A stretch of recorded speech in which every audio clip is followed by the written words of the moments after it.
vers l'intérieur. C'est ça. En fait, le sondage qu'on a fait, c'était vraiment pour aller vérifier et nous assurer, aller vérifier en fait le pouls par rapport au sentiment de sécurité que les élèves ressentaient ici à l'école.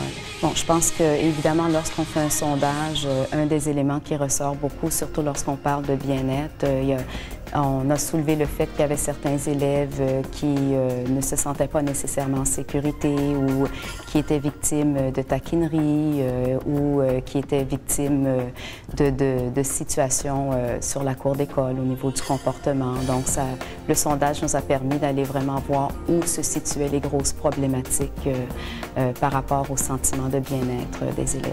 Suite au sondage, on a pu cibler les premiers besoins de la communauté scolaire et donc du coup, suite à ça, Mme Sully, la directrice adjointe et moi se sont rencontrés plusieurs fois pour élaborer un plan d'intervention pour sensibiliser les jeunes.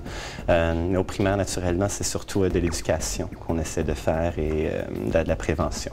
Notre vision à nous est beaucoup plus une vision que tout le monde a une responsabilité pour arrêter cette problématique qui est sociale. Alors, ce n'est pas nécessairement une problématique d'école.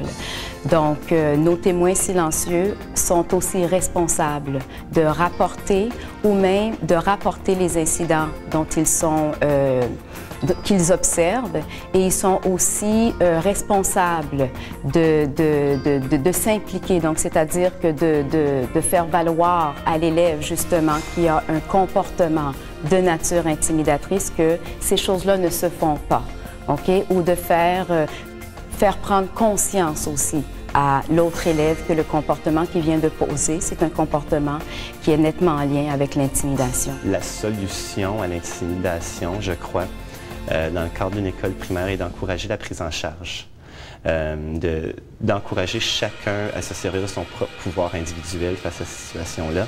Et je crois que la troupe de danse, par le fait de développer la fierté des élèves, encourage la prise en charge aussi. Et c'est une autre partie de la raison pour laquelle on y croit à ce projet-là, on essaie de le pousser.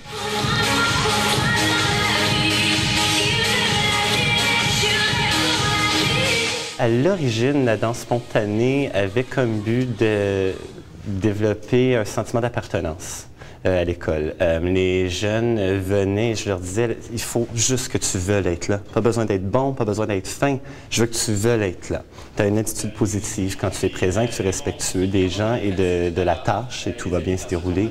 Du coup, on a eu un taux de participation énorme dès la première année. La première pratique, je pense qu'on était déjà à 60. Mais ça s'est allé en croissant depuis. Et on présentait sur la cour d'école question d'offrir la chance aux plus jeunes de se joindre à nous et de danser avec nous. L'objectif, c'était d'arrêter l'intimidation. Oui, social, verbal, physique, cyber, tout. On peut mettre comme un message dans les annonces si chaque personne veut prendre en charge de la situation, arrêter d'intimider les autres. Il ne va pas y avoir d'intimidation dans l'école. Et si vous avez des problèmes, dire à quelqu'un que vous pouvez en parler.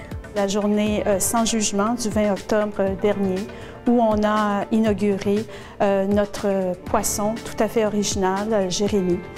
En établissant un partenariat avec Jersey Vision, dont M. Jérémy Diaz a été invité ici pour parler à nos élèves en compagnie de l'honorable Michaël Jean.